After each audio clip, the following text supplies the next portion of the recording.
Dippy underway. Fill my mouth with flow. Hold me till I scream forever. And wash me over until my will runs dry. Send all your sins all over me, babe. If you don't know, now you know you're gonna miss. And I ain't stressing about a doggone thing, 'cause I was true when I gave you. Hey y'all, so as you can see, I am on lunch, so I'm gonna try to do some of my video now and then some of it after I get done with my lunch. So I got some California rolls, which is crab because I don't eat fish, and I got a ramen noodle with shrimp and crab. So that's definitely gonna hit the spot because I've been wanting some type of like soup today, so that's cool. I look kind of weird, but I think it's just the way the lighting looks. Oh well. Anywho, so welcome to the video, y'all. Happy Tuesday. Today is just one of those days, like, honestly, it's almost over. It is almost over. So basically, to start this video, I definitely wanted to make it clear that being a wardrobe stylist is way more psychological than like the physical creativity that people think it is. Like, a lot of people think that this is a fun job. Oh, everything should be like easy. There shouldn't really be a lot of like administrative work or that many things behind it, but it truly is. And I'm gonna tell y'all right now, one of the biggest things is, honestly, some days I really wish that I didn't have to do research or like outreach and a lot of like admin based stuff. Sometimes I genuinely just want to create, but realistically that is not, you know, like ideal. So like that's one of my biggest points is, you know, it's not all just creativity, throwing clothes together, making people look good. It's not just all of that. So I don't know what other way to put it, but maybe like you guys will see that more once you see like a lot of BTS and seeing how things are curated. For psychological, you know, because it's a lot of work to be done behind the scenes. Something else like to consider is that as a new stylist, like, you definitely have to get used to being told no a lot, because you got to build your relationships, build trust. When I tell y'all, it's so fucking frustrating, like, especially because I'm trying not to use my own money, but it's like you have to build all of these fees, build your credit up so that you can, you know, make sure you're paying for rental stuff, especially when you know, like, you're the type of person that values integrity, like keeping track of finances, properly returning things and things of that sort. Like, other people have messed it up to the point where, you know, extra rules have been created, extra privacy and protections is in place, and it's already hard enough. Like, as a new stylist, you have to go out your way to basically get your products. So I don't know how else to say it. Like, it's just so hard obtaining clothes without having to spend your own money, especially like the type of items that I'm shooting for, because when I tell y'all couture and ready to wear is my thing, like, I mean, y'all will see that eventually, but it's so hard getting your hands in showrooms and designers. You know, like, they need to know who you working with, what you trying to spend. Like, it's definitely gonna be over $1,000, and everybody ain't got no damn $1,000, so it's very difficult. And then remembering to stay on top of finances, like, that's a very big one, just as much as fashion trends, because things like materials cost, like your tools cost. Then you have to worry about like coming out of expenses and staying below budget, especially as a new stylist, because everything costs. And I hate to say it, like, yes, you know, like, there's platforms and resources for business credit and, you know, building your like business funding, but it's hard to get into that as well. So like, that's very much so frustrating and psychologically irritating, because it's like, I'm trying my best to stay afloat. Like, my passion is like really, you know, elevating everybody's looks, but the finances behind it and the thought process behind it is just very difficult to keep up with and to maintain. The next is making sure that I deliver top tier service. Honestly, a lot of black businesses, like almost 50% of black businesses, struggle with providing quality customer service. Not only do I have a luxury brand and I operate as a luxurious and upscale wardrobe stylist, in the experience and work ethic that I provide, it's just service all around. I want to make sure that everything is taken care of. And I mean in the slightest way, from communication to making sure that, like, the smallest details, make sure you have something to drink of your choice, even if it's, you know, in between shoots and we're getting ready to go to different looks, making sure that you have a nice robe and a fresh, clean, new pair of house shoes to wear in that process, because, you know, you can't stand in whatever the clothing is, like the garments and stuff, because you don't want them to wear. You want them to properly be protected so that you can return them, or, you know, do whatever is needed. So just, you know, keeping that in mind. And then being several roles within my company until I can afford a team, that is a big one. This takes a huge mental toll on me, because as creative as I am, sometimes I feel like, you know, there's other people in certain professions that can execute my idea better than I probably can. And that's a part of, you know, being an entrepreneur as a whole, because you can't do everything. Like, you can do everything, but you can't do everything. Like, that's the point of, you know, having other people specialize in certain things, like a PR specialist, marketing. Like, there's so many dope concepts that I have in mind, but I know budget wise, somebody else can probably help me curate that better than I can doing it by myself. Also, like, having an assistant, making sure that not only am I staying consistent with content, but, like, I'm actually doing outreach so that I can have clientele. Like, if you don't do one, you don't do the other. Or if you mess up one, it messes up the other. So you have to make sure, like, you're organized and you're just doing everything in a proper manner, because it could definitely be overwhelming.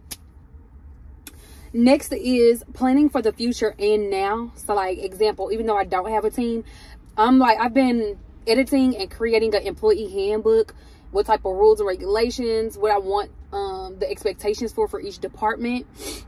Because, baby, it's gonna come into fruition. Okay, it's gonna happen, manifestation.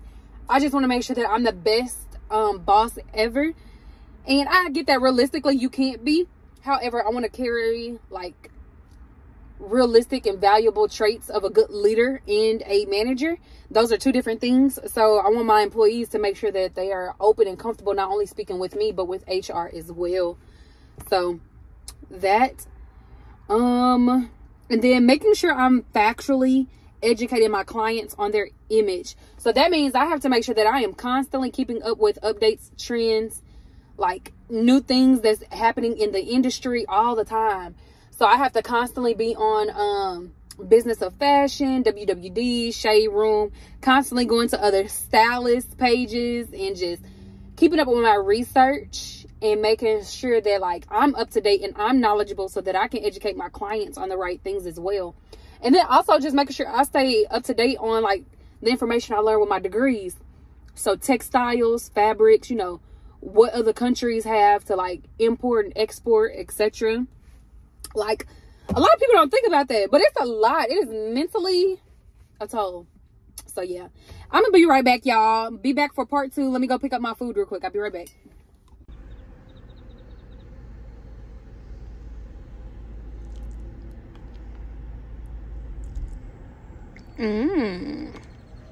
Y'all, I should not get excited about food the way that I do. I'm definitely a food lover. Like, that's all my man really be spending money on, is because I eat a lot. So here are my egg rolls. I'm also a soy sauce lover. So I make sure, like, normally I bring my own bottle, baby, but some soy sauce, I need a hell of a pack. And then this is my ramen soup. It got the shrimp. It's spicy. Ramen and crab. Oh, it's hot too. I love it.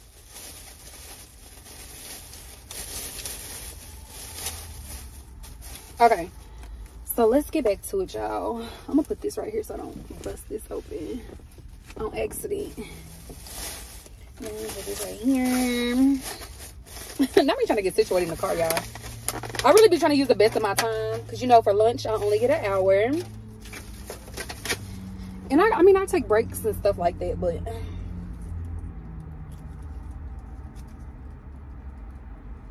y'all, and these are so big this time. Love it. Okay, perfect. I like that thing drenched. Yeah, man. I need it drenched. Okay. And don't laugh at me while I'm eating with these chopsticks, y'all, because I'm going to tell you right now, I don't know what I'm doing, but it's going to do what it needs to do. Okay. Okay.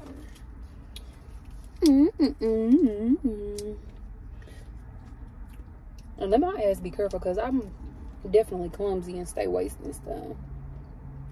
Oh, wait! Yes, sir. I don't think y'all understand. Like, I'm real life excited.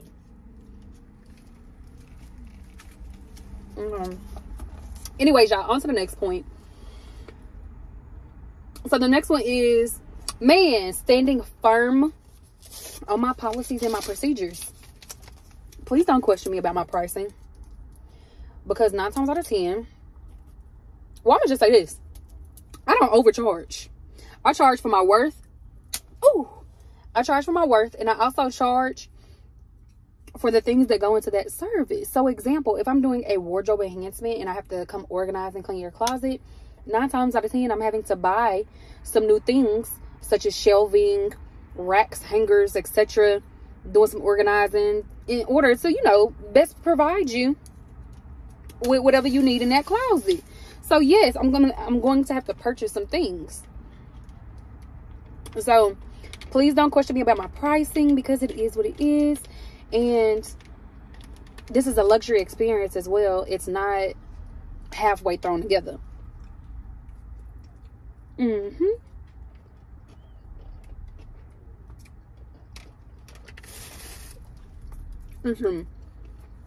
then I try to be as clear as possible in my policies and my procedures, so that you don't have to ask any questions. Like, my goal, sorry, y'all can probably hear the other customers coming out the restaurant, but anywho, I try to make sure that there's no questions that go unanswered or that just the client has not thought about. I make sure I try to answer those up front, be as clear as possible through the booking process and just the entire service, you know, because I'm one of those people. I don't want to have to ask you questions. I need it to be clear and up front. And if I do ask a question, I want to make sure that, like, I'm clear about it and all of that good stuff. Like, you know, it's something that you haven't already discussed before.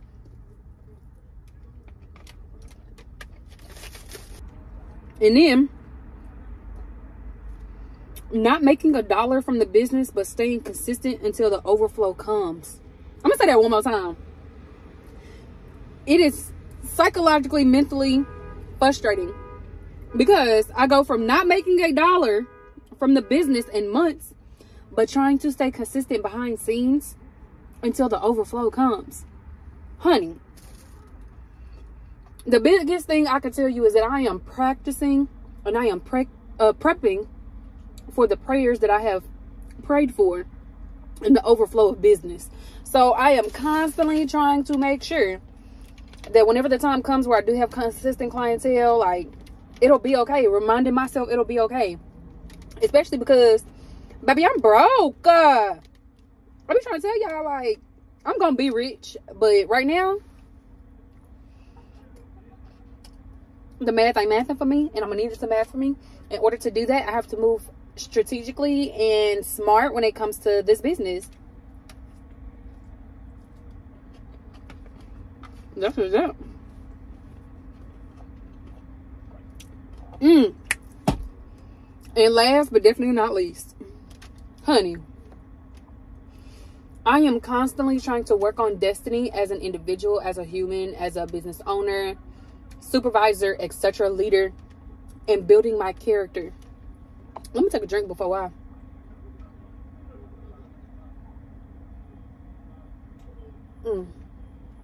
This is ginger beer, y'all. Y'all should try it. But anywho, I definitely be trying to make sure I continue, you know, like, maturing in the areas that I have opportunity in, and that, like, I'm building my character to be a reflection of my business and vice versa. Because I don't think that y'all understand, like, it's not that I don't care what people think, but I do care what people think. I'm sorry, I'm not no hard ass. I'm not going to sugarcoat anything. I'm going to be very transparent how you carry yourself, your image, your first impression, everything is a resemblance of a person, you know. And when I leave this earth, I want to be remembered for those values, my character, and also like my personality. So just making sure that I don't leave a bad taste and that I work on the things that I need to work on. And one of those is my attitude and how I respond to stuff. So, a work in progress. Well, y'all, that's it for this video. I hope y'all enjoy and got a realistic understanding of how, like, any job, but especially as a wardrobe stylist and trying to do it full time, takes a mental toll on a person. So remember, y'all, be nice to your stylist, and communication is key. And just discuss everything, be open. I'm an open book, so if you ever book me and you have questions or anything educational, don't hesitate to ask. So bye, y'all. I'm gonna eat lunch and go back to work, and I will see y'all in the next video. Bye. I will be one of the greatest, that is a vow, yeah, that is a promise. Always wanted to be famous.